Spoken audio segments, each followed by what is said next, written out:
আসসালামু আলাইকুম রহমতুল্লাহ। আশা করি আপনারা সবাই ভালো আছেন। তো আমাদের যতগুলো জমি আছে পজিশন ভালো,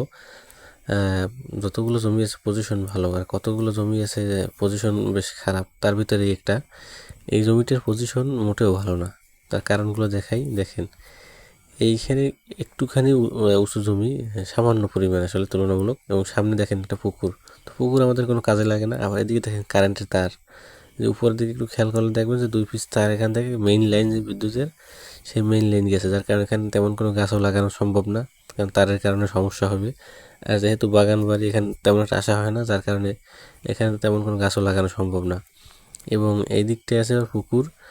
এই যে পুকুরের কারণে আবার এখানে কোনো গাছগাছরা হয় না, যার কারণে আসলে বলা চলে যে এটা পজিশন। এই দেখেন পুকুরটা কত বড়, পুকুরটা কিন্তু সম্পূর্ণটাই আমাদের, যার কারণে বলা চলে যে এখানকার আসলে পজিশনটা ওই রকমের সুবিধাজনক না, পজিশনটা খুব খারাপ আর কি জমিটার।